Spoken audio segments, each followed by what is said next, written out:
Welcome, welcome, welcome. It's me, Amara, again, and we have another video. This time we are covering scene number 2 of the play A Visit to a Small Planet. We have a previous one in a previous. I'll link to watch it. I'll link to watch it. I'll link it here. Watch it from and watch it from and watch it from there. Might to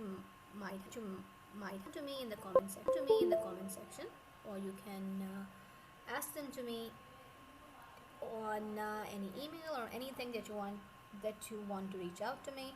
So let's go towards scene number 2 directly without any further ado. Before we start scene number 2, we have to recall a little bit of what had happened in scene number 1, what has happened so far. So scene number 1 की starting से लेके और end तक in this play, nobody has found out the true meaning or the true motive behind Cretin's visit to the earth. ना Cretin उनको बता रहे हैं और ना Miss General Powers का they have no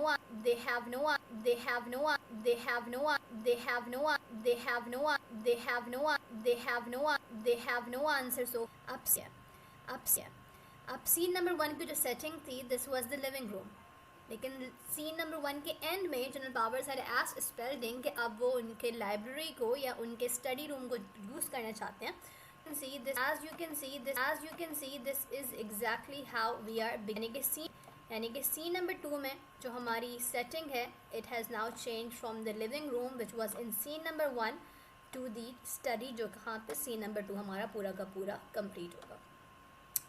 A handsomely furnished study, many books and a globe of the world complies down compliably. अब यहाँ पे जब सीन नंबर 2 स्टार्ट हुआ है तो लाइब्रेरी के अंदर there is no Mr. Spalding, there is no General Powers. It starts with only Cretin sitting, और Cretin बड़े आराम और अदब से बैठे हुए हैं, and there are so many books obviously to study room, and there is a globe of the world, और उस globe को उसको हिला रहे हैं, उसको twirl कर रहे हैं, thoughtfully, कुछ सोचते हुए. The door suddenly opens and General Powers enter. अब Powers और Cretin के बीच की communication यहाँ पे क्या है?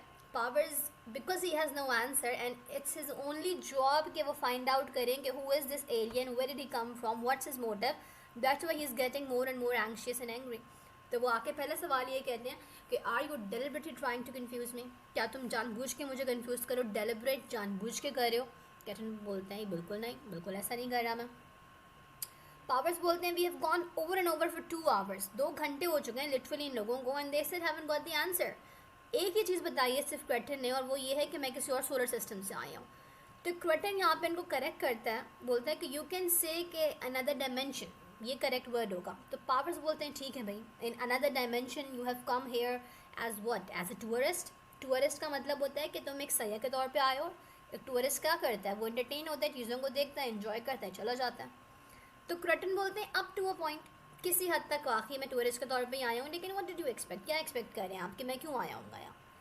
पावर्स बोलते हैं कि भाई it's my job, which is his job, he is general of the US army. कहते हैं कि मुझे तो सिक्योरिटी के लिए करना है हर कुछ control, I am guarding it, it's my job to make sure कि कुछ उस पर कॉम्प्रोमाइज़ ना हो. तो क्रेटिन कहते हैं कि भाई आपका काम तो बड़ा इंटरेस्टिंग लग रहा है. पावर्स बोलते हैं फॉर ऑल आई नो, जितना कुछ मैं जानता हूँ या जो कुछ मुझे लग रहा है, you could be a spy. Spy का मतलब तुम एक जासूस हो सकते हो. Sent here by an alien race, जिसको एलियन रेस ही ने यहाँ पे भेजा है. क्यों?